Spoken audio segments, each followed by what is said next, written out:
Welcome to avakaya biryani. నేను కల్పన. Contract ఉద్యోగుల పాలిట కేసీఆర్ కాలయముడయ్యాడని బీజేపీ నేత కిషన్ రెడ్డి నిప్పులు చెరుగుతున్నారు. ఏపీకి స్పెషల్ స్టేటస్ కోసం కాంగ్రెస్ పార్టీ పోరాడుతూనే ఉంటుందని ఆనం వివేకానందరెడ్డి అంటున్నారు. ప్రజాసేవ చేసుకోవడానికి అసెంబ్లీలో సంఖ్యాబలమే ఉండాల్సిన అవసరం లేదని గంగాభవాని కనుగొన్నారు. మంత్రాలు, మూఢనమ్మకాలు ఇంకా రాజ్యమేలుతున్నాయి. ఇటువంటి కథనాలతో అవకాయ బిర్యానీ రెడీ. ఇక ఆలస్యం ఎందుకు, ఆరగించండి.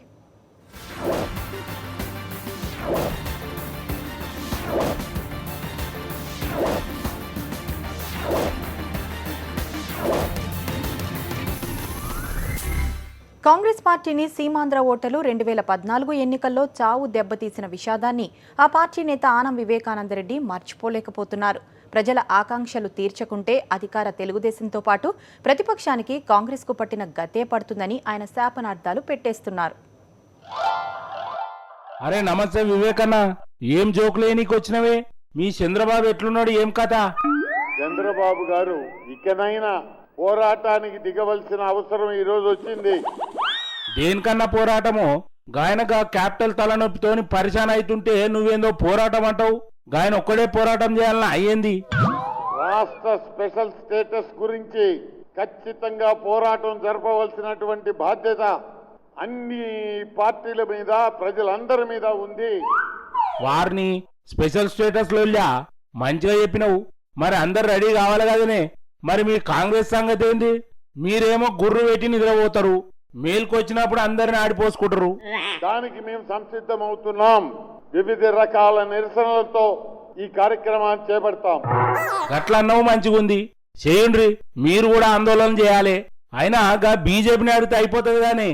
మోడీ తిరుపతికి వచ్చినప్పుడు చంద్రబాబు నాయుడు, వెంకయ్య నాయుడుతో పాటు వచ్చినప్పుడు తిరుపతిలో వెంకటేశ్వర స్వామి సాక్షిగా, ఆయన పాదాల సాక్షిగా మీ రాష్ట్ర రాజధాని, ఆంధ్రుల రాష్ట్ర రాజధాని చూస్తే ఢిల్లీ రాజధానిలో ఉండేటటువంటి వాళ్ళు కూడా అసూయపడే విధంగా మీ రాష్ట్ర రాజధానిని తీసుకొస్తామన్నాడు.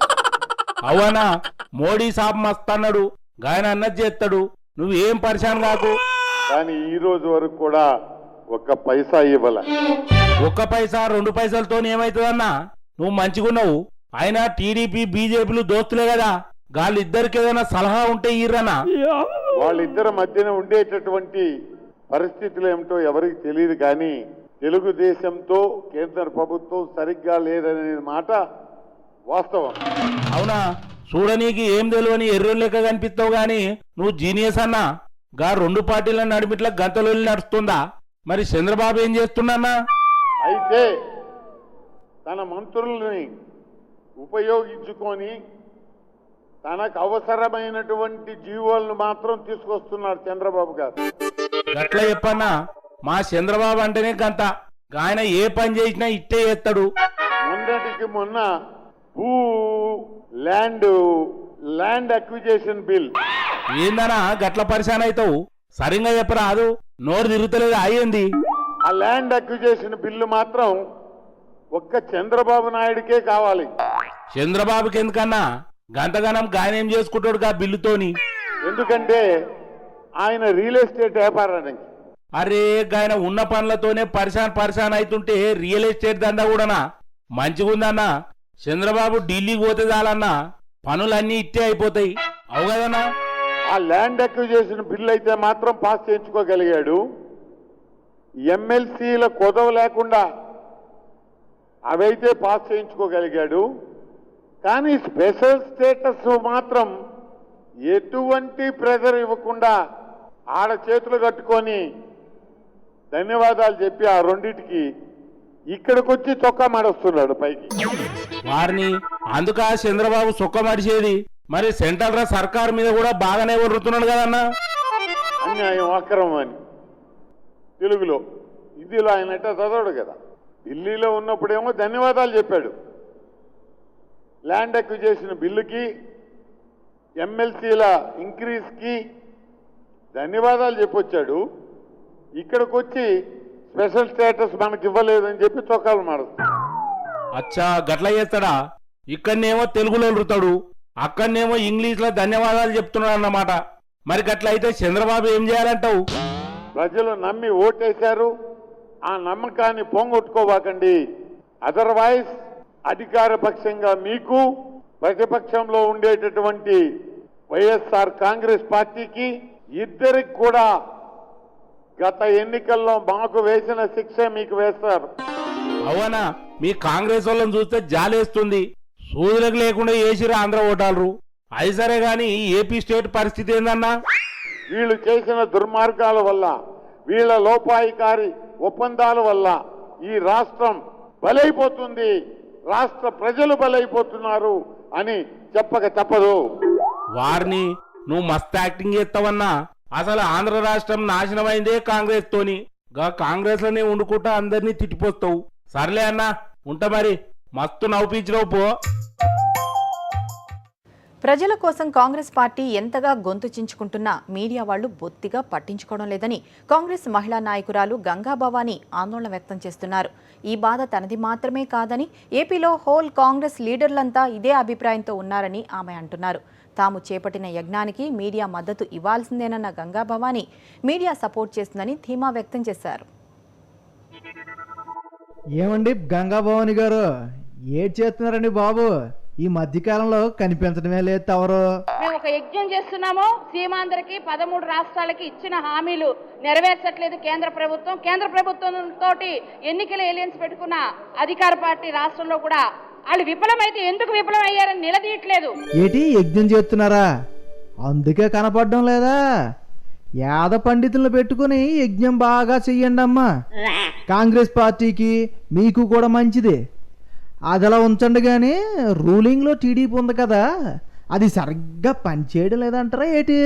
వెంకయ్యనాయుడు గారు ఆ రోజు మీరు ఇచ్చారు కదా, స్పెషల్ స్టాటస్ ఇస్తామన్నారు. అదేవిధంగా రాజధానికి నిధులు ఇస్తా అన్నారు, పోలవరం అన్నారు, రైల్వే జోన్స్ అన్నారు. ఏది ప్రాక్టికల్ గా రాలేదు. మాకన్నా ఎక్కువ వాళ్ళతో ఎలియన్స్ ఉన్న అధికార పార్టీ చేయవలసింది. వాళ్ళు అధికార పార్టీని నిలదీయలేట్లేదు. ఇక్కడ అధికార పార్టీ కేంద్రంలో ఉన్న అధికార పార్టీని నిలదీయలేకపోవట్లేదు. సీటుకి మాటికి వాళ్ళని నిలదీస్తారండి. వాళ్ళకి కూడా ఏవేవో పనులు గట్రా ఉంటాయి కదా, మరి చేత చూసి చూడనట్లు ఉంటారు. మరి మీరు కూడా అర్థం చేసుకోవాలా. అయినా మొన్న ఎలక్షన్లలో మీరు మరీ దారుణంగా ఓడిపోకుండా ఉండుంటే బాగుండేదమ్మా. మేము ప్రజల తరఫున ఇచ్చిన వాగ్దానాలు నెరవేర్చలేదే అని మేము ప్రజల తరఫున పోరాడుతున్నాం. అసెంబ్లీలో మా సంఖ్య లేకపోయినా కూడా ప్రజల తరఫున పోరాడుతుంటే మాకు ఇప్పుడు ఒకటి అర్థమైంది.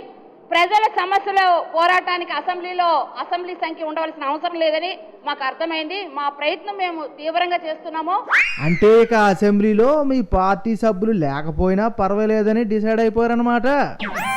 అంటే వచ్చే అసెంబ్లీ ఎన్నికలపై కూడా మీకు ఆశలేం లేవిడేటి తల్లే. పోనీ మీడియాలో బాగా ప్రచారం చేసుకోవచ్చు కదా. కొన్ని మీడియాలు మాకు ఎంత మేము కంటచించుకున్నా మాకు మీడియా పబ్లిసిటీ ఇవ్వటం లేదని యునానిమస్గా ఈవేళ మాట్లాడిన వాళ్ళు అందరూ వెలిబుచ్చిన అభిప్రాయం అది. మీరు ఊరికే గొంతులు సించేసుకోకండమ్మా. మిమ్మల్ని చూపించేటప్పుడు మీడియా వాళ్ళే చూపిస్తారు. ఊరికే కంగారు పడిపోకండి. అయినా మీరు కూడా మరి జనంలోకి వెళ్ళాలి కదమ్మా. కాబట్టి ఇది ఒక యజ్ఞం చేస్తున్నాము. ప్రజాస్వామ్యంలో ఒక యజ్ఞం. సీమాంధ్రకి అన్యాయం జరిగిపోయింది. అన్యాయం జరిగిపోతే ఒక మాట అంటారు, అందరూ మేమే చేశామని.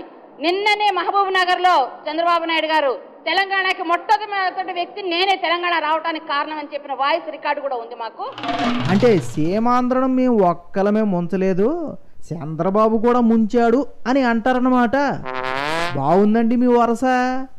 మీ సంగతి ఏంటో చెప్పండి అమ్మా. అంటే టీడీపీ వ్యవహారం ఇప్పుడు ఎందుకండి? తెలంగాణలో ఏమో తెలంగాణ మేమే ఇచ్చామని మీ కాంగ్రెస్ వాళ్ళు డబ్బా కొట్టుకుంటుంటారు. ఇక సీమాంధ్రలో మాట్లాడేటప్పుడేమో ఏపీని చీల్చింది వాళ్ళు వీళ్ళు అంటూ కథలు చెప్తారు.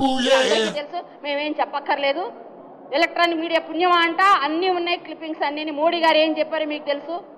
సీమాంధ్రకి అన్ని ఇస్తాను, వెంకయ్యనాయుడు గారు ఏం చెప్పారో, ఇచ్చిన హామీలు వమ్ము చేశారు.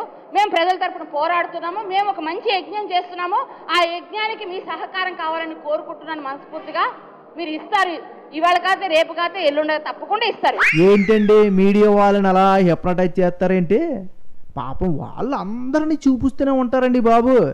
మీ అనుమానం కానీ వాళ్ళకి అందరూ ఒకటే. ఏపీ కోసం మీరేం చేస్తారో చెప్పండి ఓపాలి. మేము చేసే దీనికి భవిష్యత్తులో కూడా ఒక ధర్మయుద్ధం చేస్తున్నాము. వాళ్ళు ఇచ్చిన హామీలు అధికార పార్టీలో కేంద్ర రాష్ట్రాలు ఉన్నాయి. 3 నెలల్లో మేము అధికారంకి వస్తాం, మేము వస్తే స్పెషల్ స్టాటస్ ఇస్తాము అన్నవారు వాళ్ళు అన్న మాట తప్పారు కాబట్టి ఇచ్చి తీరాలి. మేము సాధిస్తాం. నిన్న కాక మొన్న ఒకళ్ళు ఆత్మహత్య చేసుకోబోతుంటే మీరు చేసుకోకండి, మేము ఉన్నాం ధైర్యంగా, మేము సాధించి తీరుతాం. కాబట్టి ఈ యజ్ఞంలో మీరు కూడా మాకు సహకరించాలని కోరుకుంటున్నాము. ఇది నా కోరిక కాదు, ఇవాళ మీటింగ్లో అందరి కోరిక. మీరంతగా అడుగుతున్నారు కాబట్టి ఇక అది మాకు వదిలేసేయండి. మీడియా మీకు సపోర్ట్ ఇచ్చేలా మేము చూసుకుంటాం. మీరు జాగ్రత్తగా మీ పనులు మీరు చేసుకోండి. ఇక ఉంటామమ్మా.